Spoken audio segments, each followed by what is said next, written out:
Então, Aristeu, fomos surpreendidos no final do mês de junho com a notícia do pedido de falência do Cirque du Soleil, né? Sim, Alegadamente, eles fecharam 44 espetáculos em março por causa da pandemia, mas a gente sabe que eles já vinham com algumas mudanças nos últimos tempos. Eu queria entender o que aconteceu, porque a gente tem eles como modelo do Oceano Azul, né, que inclusive é uma das principais empresas tratadas no livro. Eu queria entender o que aconteceu, eu não sei se tu acompanhou essa matéria. sim, foi um choque a notícia, mas daí a gente comecei a dar uma olhada e na realidade era uma situação bem previsível, né? O fundador, o Guy Laliberté, ele criou há uns 30 e poucos anos atrás o Cirque du Soleil e ali por 2009, mais ou menos, ele já tinha se afastado da gestão. E em 2015, casualmente o ano assim da virada, né?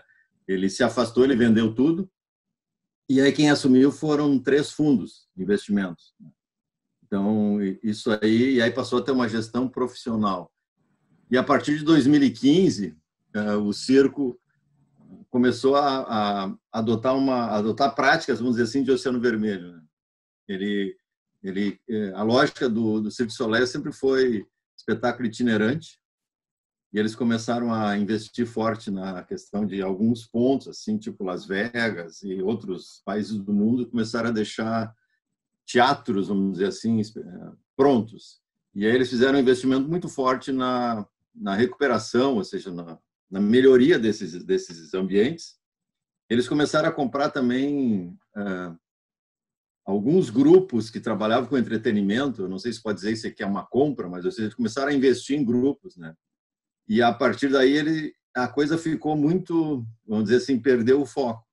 Então toda a essência do Oceano Azul é basicamente tu criar um Oceano Azul e manter esse foco. Na realidade, eu acho que quando a saída do Guy Laliberté e entrou um grupo assim de, vamos dizer, de executivos, né, que é bem comum nos Estados Unidos, aí no caso do Canadá, a coisa se degringolou. Eu atribuo assim vamos dizer, 2 fatores fortes. Dá para dizer que são 3. O primeiro deles é a própria saída do fundador, Uhum. que é uma pessoa que geralmente mantém. Isso é uma das coisas que, em termos de governança, a gente estuda muito. Ou seja, quando o fundador sai, ele não deixa um sucessor que mantenha o legado, ou seja, que tenha essa constância de propósitos, que simplesmente comece a aventurar no mercado. Isso é danoso para a organização. Não tenho informação, mas talvez seja tenha acontecido. Então, uma questão assim de governança, vamos dizer assim, de transição que não foi bem estruturada.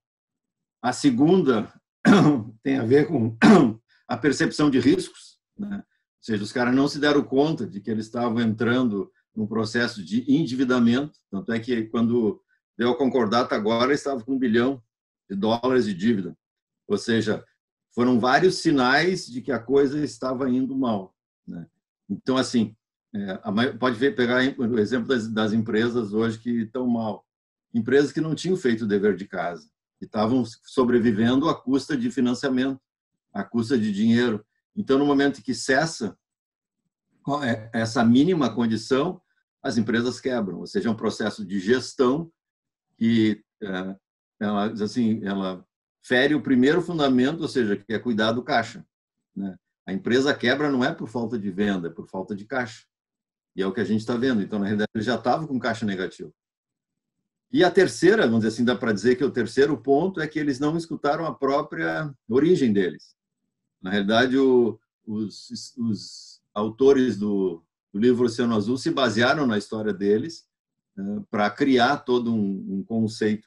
E, na realidade, o Oceano Azul ele não é permanente, ele é temporário.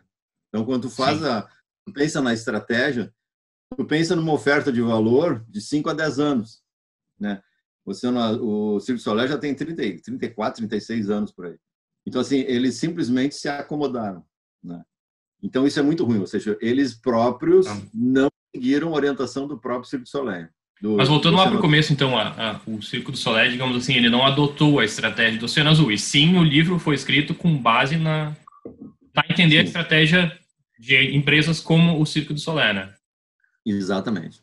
Tá, e A estratégia, aí, fala, desculpe. faz tempo que eu li o livro, eu não tenho, né, exatamente claros ainda os pontos que ele mapeia lá. Mas a ideia era criar uma oferta de valor única que não existisse ainda a partir de um olhar ampliado, isso? Isso. O livro foi feito em 2005 2005. e foi feito pelo Shankin e a René Moborno, e eles fizeram isso baseado num estudo de vários casos, cases, né? E o Cirque du Soleil foi o mais assim chocante, o mais que estava na mídia, mas houveram outros casos que eles trouxeram no livro.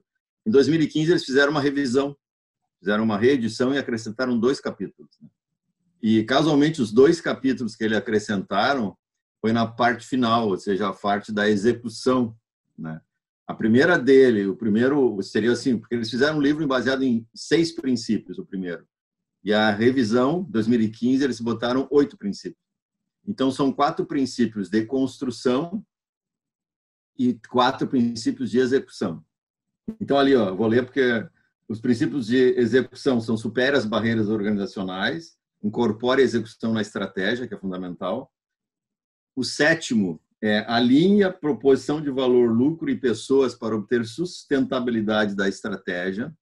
Ou seja, é o que está se fazendo hoje, um alinhamento de propósitos, ou seja, que não pode ter uma estratégia vazia, tem que ter pessoas, lucratividade, cadeia, tudo isso que eu tenho falado também já há algum tempo, tem que estar alinhado. E o 8º princípio é: renove o Oceano Azul, evitando o risco, né, de se tornar o Oceano Vermelho. Então, Sim. esse livro aí foi escrito em 2015. Né? Duvido que o pessoal lá do Cirque du Soleil não Sim, tenha tenha lido. lido. Duvido que alguém não tenha lido. Então, assim, simplesmente é um erro crasso de governança, de gestão, de achar que a gente vai ganhar dinheiro a vida inteira. Então, os erros que foram sucedidos a isso foram um processo de ampliação do modelo de Oceano Vermelho. Isso não dá certo. Não dá certo em lugar nenhum. Eu Então, li uma na matéria de um jornal americano que 40% da receita dele estava centrada em Las Vegas, Los Angeles Times. pois E é. aí realmente, né, tu volta para um lugar fixo, onde tem vários outros espetáculos, daqui a pouco todo mundo já foi uma vez, talvez eles tenham que reinventar o espetáculo, mas daqui a pouco também começa a ficar repetitivo, né? E qual é a lógica de Las Vegas, né? Las Vegas, assim, é uma história tipo Broadway, né? Tu vai na Broadway, então a lógica qual é que é? Mudam as pessoas e o espetáculo pode se perpetuar. Ou seja, tu pode ter um espetáculo durante vários anos passando igual, porque as pessoas mudam, ou tu vai ver de novo, ver de novo, ver de novo. A essência do Cirque du Soleil era mudar a temática. Então, eles tinham um tema, esse tema circulava pelo mundo, eles fechavam, criavam outro tema e assim por diante. Então, eles fizeram um processo de proliferação de circos diferentes, ou de espetáculos diferentes. Então, assim, a lógica deles era essa, uma lógica de invenção, uma lógica de inovação, de estar sempre no topo. Provavelmente Las Vegas mudava, mas provavelmente eles devem ter ficado mais acomodados, né, com aquela ideia de Sim. shows se mantendo. E aí Las Vegas é um custo altíssimo, né, porque é diferente. Lá tu tem que ter um fixo muito forte. Então tudo isso implica numa gestão. Sem falar de outras coisas aí que a gente pode imaginar, né, que quando de certa forma há uma gestão assim não do fundador. O fundador ele tem a alma, né? Tanto é que agora, Bodão, nessa recuperação, o Guy ele se propôs a voltar, botar dinheiro, porque engraçado assim, quando ele vendeu por US$ 1 bilhão e agora a dívida foi US$ 1 bilhão. Então, teoricamente, ele teria condições. Então, ele se propôs a voltar e, junto com o governo canadense, participar dessa reconstrução, ou seja, dessa reativação do circo, né? Então, assim, tu nota, não é à toa que ele vai voltar, é porque a coisa se perdeu mesmo. Sim. Então, a estratégia do Cirque du Soleil, a lógica do Oceano Azul é uma lógica robusta, né? Eu já tive vários exemplos disso e ela só não pode ter sido mal executada, que foi o que aconteceu nesse caso. A minha crença com o Guy voltando é que eles vão dar a volta por cima, criando um outro modelo. entendeu? Não mais o Cirque du Soleil como ele é hoje.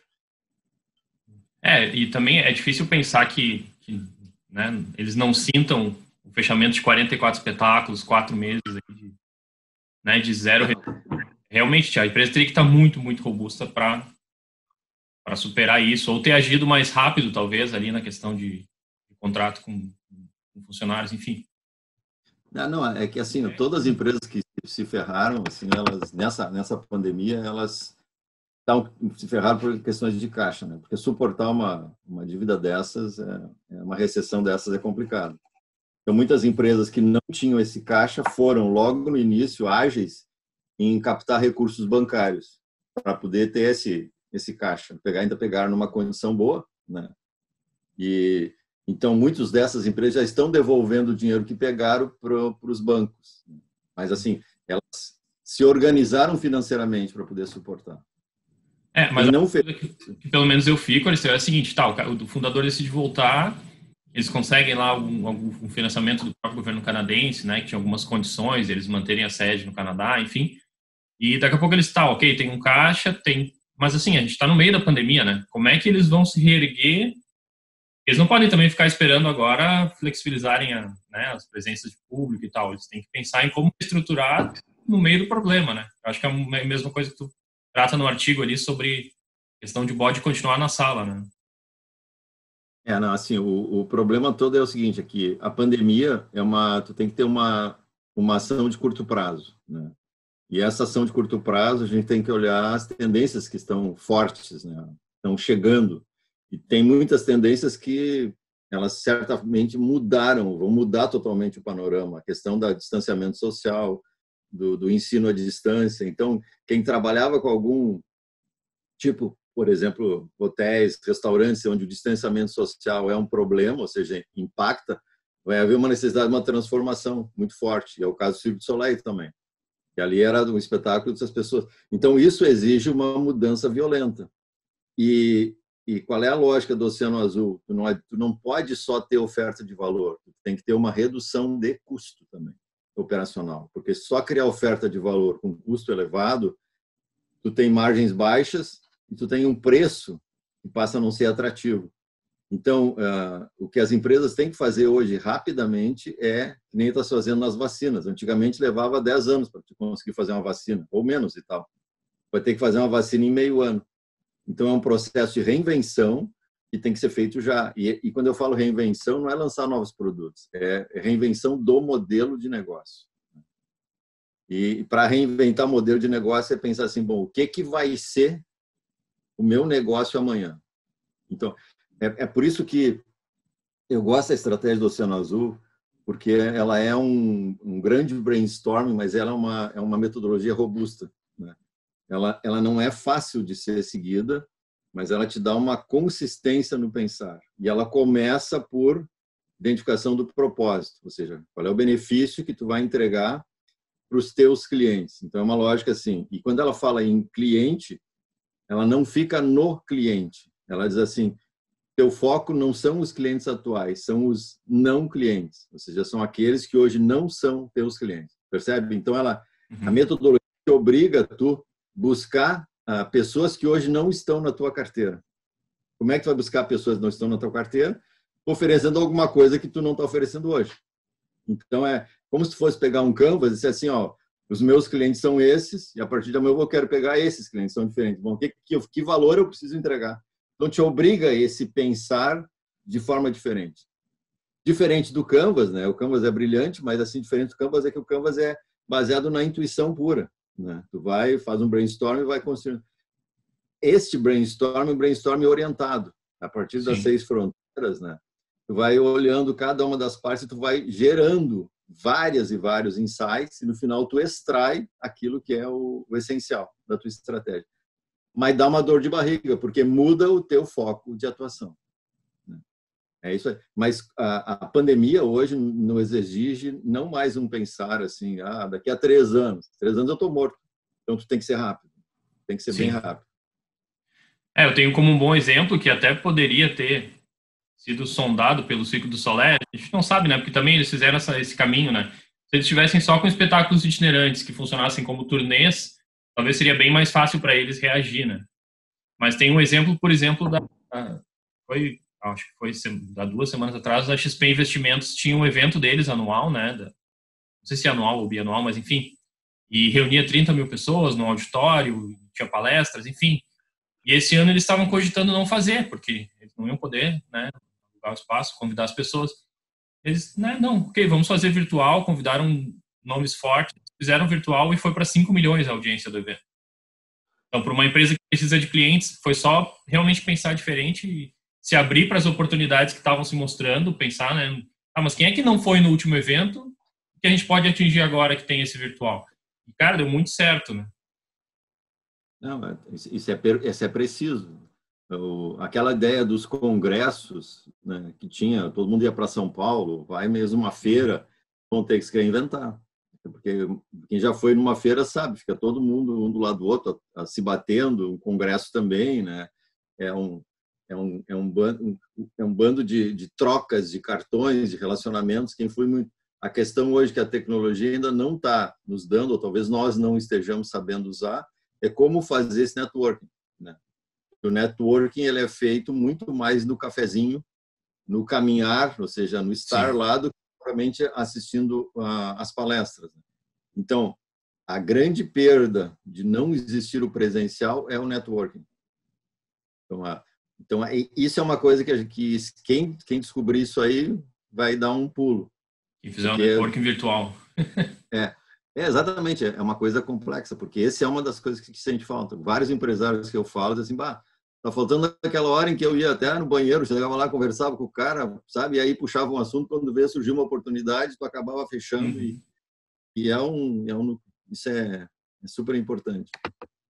Então, essa é a dificuldade hoje, como se reinventar. E a reinvenção, o pessoal como é que eu vou dizer assim, tá um pouco ainda assustado com o processo. Tem muita gente esperando que depois da pandemia o mundo vai ser igual. Ele não vai ser igual. Não vai ter essa condição. O desemprego vai ser terrível, as questões todas de fornecimento vão ser complexas, então assim, o mundo vai ser bem diferente. Então, o que eu recomendo para as pessoas é dar uma olhada nas tendências externas, né? É a única coisa que eu posso me basear. Ou seja, o que está acontecendo no mundo e de maneira que eu consiga agregar valor dentro desse cenário novo. Ou seja, isso exige uma equipe criativa pra caramba para poder fazer essa virada. Não tem como. Imagina, por exemplo, uma empresa que é uma construtora civil, o projeto de uma residência. Antigamente, tu tinha residência para quê? Para dormir, para receber os amigos, ou seja, almoçar, tomar café e tal. E hoje tu tem que trabalhar em casa. Então, assim, na realidade, surgiu necessidade de um escritório. Dá para fazer um escritório com o marido, a mulher, sim, mas daí o filho, são 2 filhos, os 2 filhos vão ter aula, dá para botar os 2, ou seja, começa a surgir, e aquela mesinha, que era uma mesinha para fazer um dever de casa, um tema, tem que começar a ser muito maior. Então, começa a haver necessidade de criar espaços, né? Como que tu vai conciliar um marido e uma mulher, esposa, juntos, trabalhando no mesmo escritório? Às vezes não dá, às vezes os negócios são diferentes, às vezes, então, assim, começa a surgir uma demanda Sim. de um repensar do próprio design do que é uma residência da manhã. Sim, mas aí ao mesmo tempo tem tendências, por exemplo, como essa, que podem ser permanentes ou podem ser transitórias, né? Daqui a pouco o trabalho, né, remoto, ele realmente... Porque, assim, ele tem vantagens e já vinha sido falado há muito tempo lá na segunda onda do Alvin Toffler, lá ele já falava que muito rápido a gente caminharia para o trabalho remoto. Mas eu não sei se influenciando, por exemplo, nesse momento, a construção civil, né? Será que daqui a pouco lançar um empreendimento com um escritório vai fazer diferença daqui a um ano?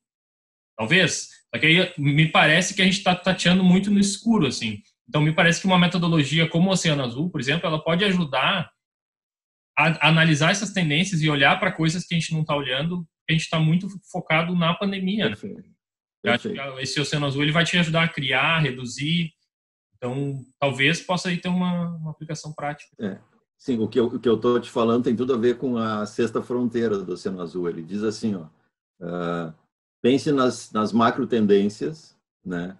Aí tu classifica elas em relação a se elas têm uma trajetória clara, ou seja, se elas estão crescendo, reduzindo, se elas vão ser permanentes, que é isso que tu falaste antes, ou seja, não adianta tu pegar uma estratégia que, por exemplo, se preocupar agora se o político vai ser ou não vai ser presidente. Não, isso não é uma estratégia levada em conta, porque ela é uma de curto prazo.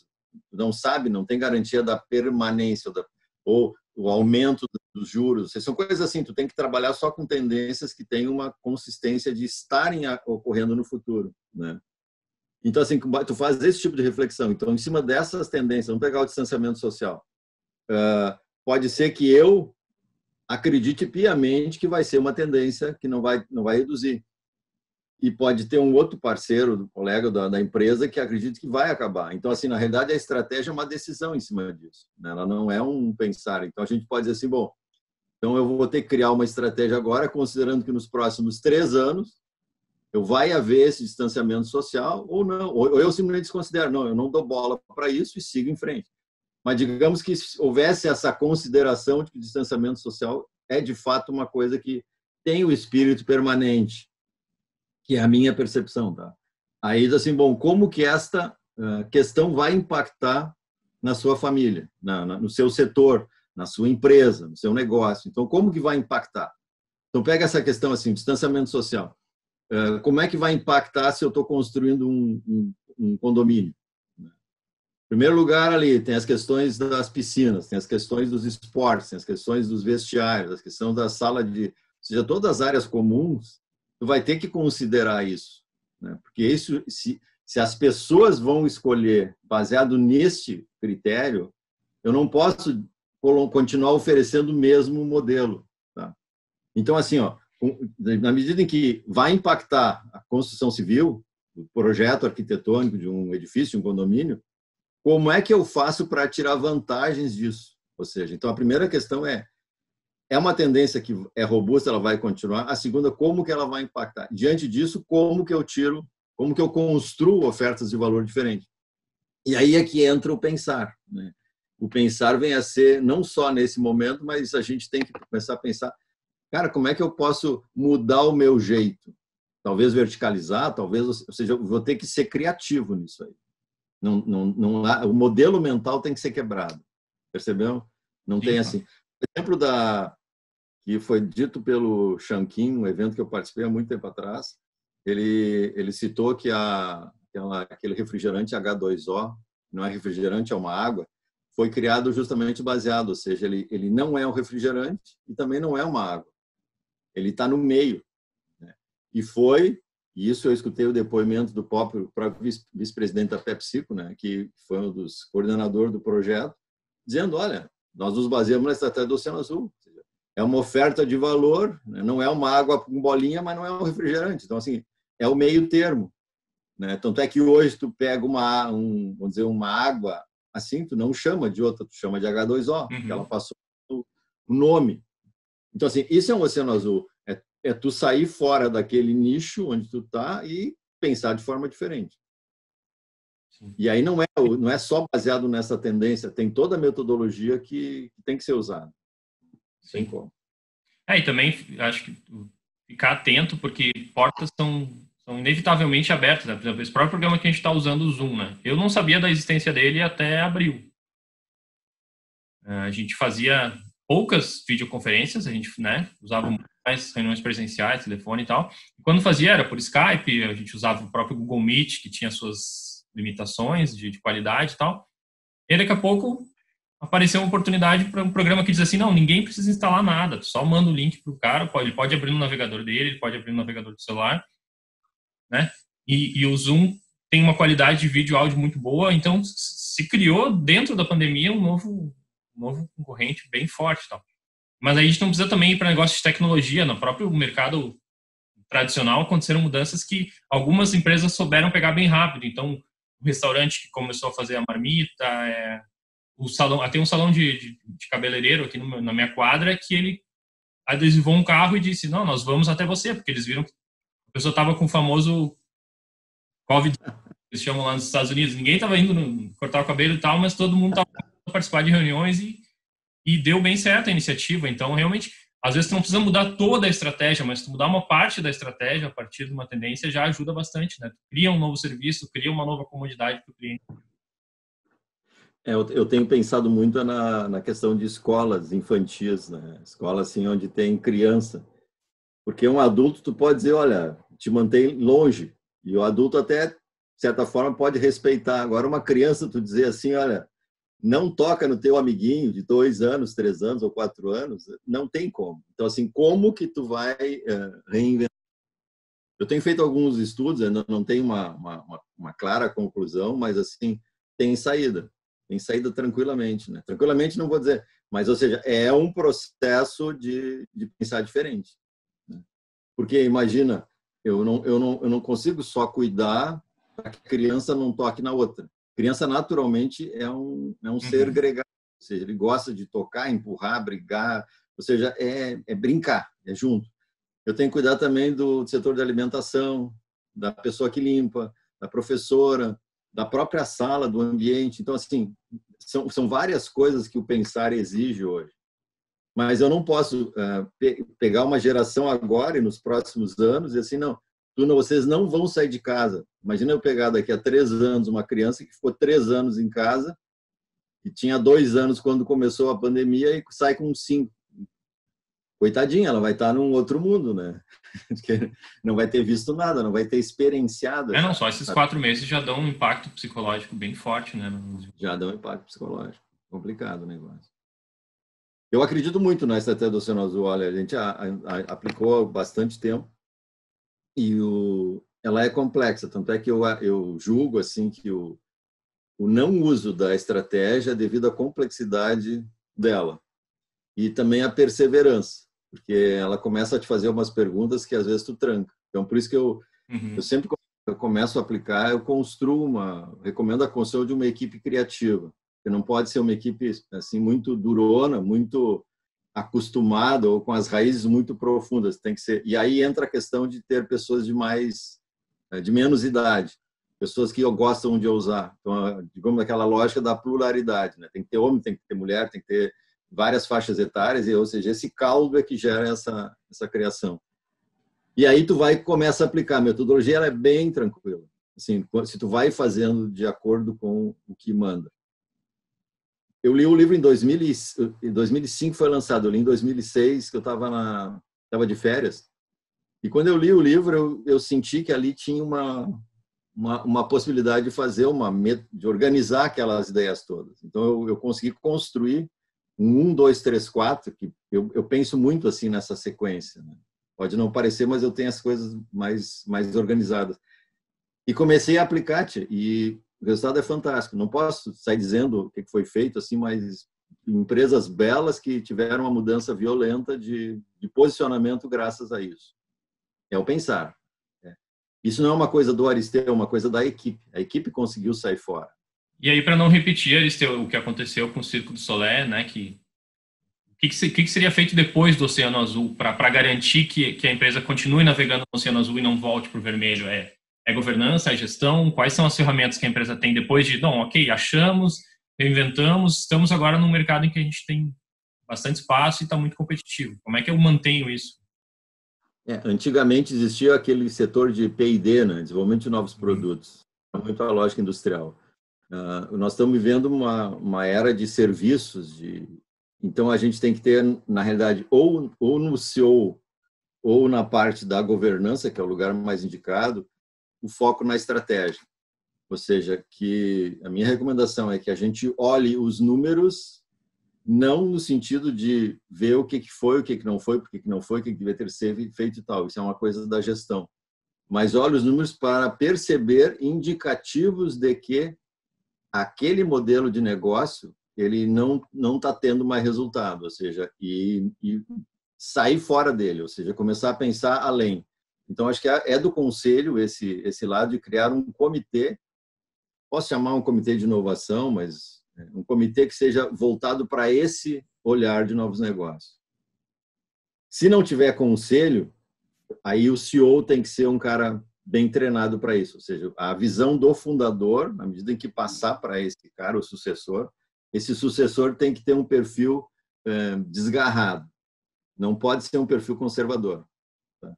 Porque senão ele acaba maximizando o modelo de negócio. E o final do modelo de negócio maximizado é uma quebra violenta, porque ele não se sustenta. Tu fica tentando tirar a última gota de sangue, então tudo quanto tu vê, tu acaba acreditando no modelo, tu gasta todas as tuas economias, aporta mais e quando vê a coisa estoura. Então tem que ter um momento de parar. Então, assim, é muito preparo da cabeça. E aí, nesse caso, eu acho que ajuda ver uma pessoa de fora e dar uma olhada, assim, porque a pessoa que está de fora, ela não tá vivendo aquele momento, aquele dia a dia, aquela pressão, aquele foco. Ela pode dizer assim, olha, quem sabe segura aqui, vão fazer assim. Essa é a ideia. Ou seja, é a velha história de um personal que vai te ajudar a emagrecer ou a engordar, né? Então, assim, não, agora tu para isso, faz aquilo, vai lá. Ou seja, alguém de fora que te olha, porque tu já está tão acostumado com o teu jeito de ser que tu não consegue perceber. Uhum. Mas é fundamental. Hoje em dia as empresas não têm vida útil muito longa se não se reinventarem periodicamente. Não tem. Ela tem uma chance de perder muito grande. Tu pega a indústria cervejeira, e com essa crise, né, teve uma queda no consumo, porque o pessoal parou de ir para o bar, parou de tomar, então assim mesmo, então tu imagina o impacto que é. Então assim, qualquer tipo de ato de crise externa gera isso aí. Então Tanto é que os patrocínios das lives, essas lives que no começo estavam bastante audiência, 3 milhões, 2 milhões de pessoas, eram do YouTube, né? Todas eram dadas por marcas de cerveja, né? Elas tinham que achar novas formas de... Sem dúvida. Então, essa é a questão. Eu tenho muita dúvida em relação à capacidade de boa parte dos empresários assim conseguir se dar conta dessa responsabilidade, né? Porque a gente não foi treinado para isso. Não, a gente não foi treinado. Então é importante que o empresário se dê conta de que esse é o momento onde a gente vai ver quem é líder de fato. Porque na minha visão a perpetuação do modelo de negócio sem pensar de uma lógica diferente, ela é nociva para a organização. E a outra coisa que é nociva é tu achar que é tu que tem que resolver o problema. Porque aí tu evita, tu impede que outras cabeças pensantes te ajudem, né? Então, acho que a grande mudança de paradigma que eu recomendo é não pensar sozinho, pensa junto. Pega um peão, pega uma guria que trabalha, pega várias pessoas que tu acha que tem cabeça e bota a pensar junto. Não necessariamente, porque eu sou o dono, eu sou o chefe, eu tenho que resolver, não. Isso aí não é mais, passa a ser um modelo de todos. A gente está vendo, assim, vários congressos que estão sendo montados, cursos oferecidos, tu vai ver, não tem demanda. Não tem demanda. Então, pega uma universidade que era basicamente presencial, né? E, de repente, eles têm que se transformar totalmente em digital. E o campus, o que vai ser feito daquele patrimônio, aqueles prédios todos, o que vai ser feito daquilo, né? Então, assim, houve uma mudança muito forte. Então, esse pensar hoje é um pensar descontinuado, disruptivo, como se diz. E aí tem que pensar. E tem que botar gente boa pensando, né? Não é sozinho querer resolver. Sim, mudou a regra no meio do jogo. Mudou a regra no meio do jogo. Pega, por exemplo, time de futebol. Time de futebol é a mesma coisa, né? Eles tinham um modelo de treinamento, um modelo de ganhar dinheiro, um modelo de lidar com os sócios. O sócio pagava para ter acesso ao estádio. E agora? Não vai ter mais acesso.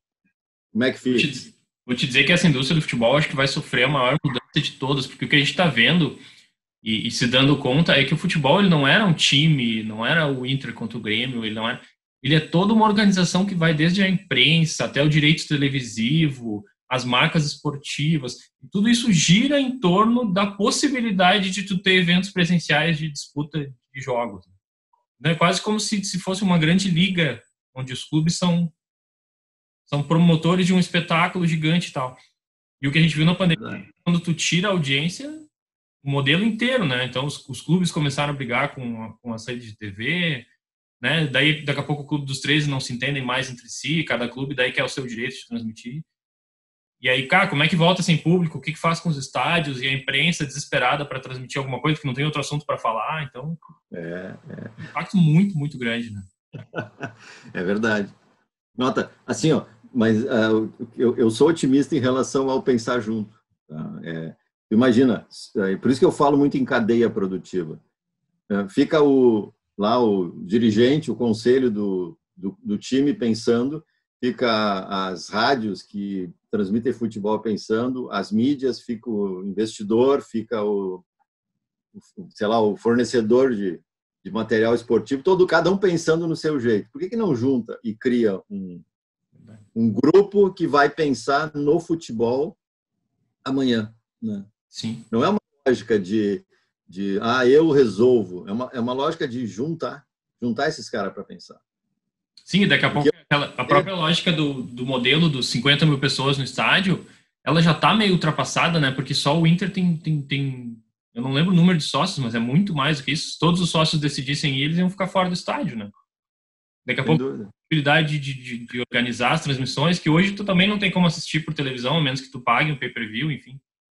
Por que não repensar a estrutura toda, né? Juntar realmente partes da cadeia e pensar, não, como é que a gente pode transformar o futebol num espetáculo virtual, onde todos os torcedores do Inter, todos os torcedores do Grêmio possam assistir ao vivo. Então... Esse é o pensar, tá? Não tem como. E aí eu sou defensor, eu tenho adotado um modelo que é o planejamento estratégico baseado em pessoas, né? Que tem toda essa lógica que eu acabei falando agora, ou seja, eu junto pessoas de todos os tipos. Não tem mais, para mim, o planejamento estratégico top-down, ele é top-down na decisão, né? Ou seja, vai até um nível e esse nível decide, mas a construção, ela não pode ser top-down. Ela tem que ser feita por todos, ou seja, eu colocaria tudo linearizado, de igual para igual, pensando, e aí tu tem que ter pessoas que possam chegar na frente de um CEO e dizer assim, não concordo contigo. Isso tem que ser aceito, entendeu? Não pode ser, como que eu vou dizer que não concordo? Então, é toda uma construção que precisa ser feita para tu trabalhar em nível de igualdade. E essa geração hoje que está vindo aí, eles são assim. Eles não se preocupam se vão dizer conta, não é da minha geração. Jamais. Imagina se eu vou levantar a voz ou coisa parecida. Não, os caras defendem. Então, assim, tem um caldo cultural nas organizações, tem que ser aproveitado. Não é mais o jeito tradicional. E se eu juntar hoje essa lógica com uma metodologia que já está aí, que é do Oceano Azul, e aplicar, o resultado é garantido. Eu posso dizer que isso não tem erro. Eu dei aula há muito tempo em estratégia e eu pegava um case e construía o Oceano Azul, etapa por etapa, com os alunos. O resultado final sempre dava alguma coisa assim que os alunos ficavam... E não era planejado, a gente ia construindo junto com os alunos.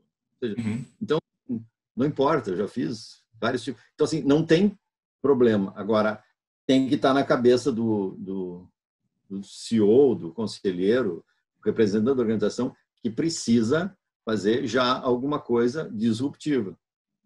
Não dá para esperar mais. E aquilo que eu fazia antes, em 3 meses, 4 meses, eu tenho que fazer num mês, para já começar. Ou seja, é um processo agora de imersão. E essa mudança de mindset é que está demorada. Eu imaginei que as pessoas passando o primeiro mês, segundo mês, que é o mês do pânico, organizada a gestão da crise e começasse a pensar na retomada. Não, a maior parte ainda continua pensando só na gestão da crise. E se tu pensa só na gestão da crise, daqui uns dias vai acabar ou vai reduzir e tu não vai ter feito nada para poder aproveitar essa retomada. Tu continua fazendo do mesmo jeito. E esse é meu alerta. Assim, né? Eu trabalho com isso há mais de 30 anos, então acho que é por aí a preocupação. Sim. E daqui a pouco também os efeitos são outros, né? Passou a gestão da crise, retomou, mas retomou com muito menos capital na mão das pessoas, retomou com uma reorganização em que as pessoas começam a fazer algumas coisas de novo. Então, realmente, é muito importante esse momento agora, né? De acelerar a retomada. Legal. E legal poder contar também com uma metodologia que dá ideias, né? Eu acho que o Oceano Azul tem essa grande... Ela dá ideias, com certeza. Com certeza. Não, ela é brilhante. Para ter uma ideia, assim, um brainstorm, eu chamo de brainstorming mais porrada, vamos dizer assim, porque um brainstorm tu gera, sei lá, 20, 30, 50 alternativas. Uma lógica do Oceano Azul tu gera mais de 500, 600, ou seja, então, a partir de uma geração maior de ideias, tu tem uma qualidade, uma capacidade de extrair melhor, né? Porque a cada fronteira é como se começasse um novo brainstorm. Então assim, tu acaba, sabe, te puxando mais. O teu neurônio ele fica bem mais, um neurônio mais pressionado, desafiado, vamos dizer assim. E aí tu consegue sair fora da caixa, que é a grande coisa. E é isso que a gente precisa hoje em dia. Legal. Acho que era isso, eu acho que a gente abordou Então bastante tá, gurizada. Muito obrigado. alternativas da notícia. Feito, abraço.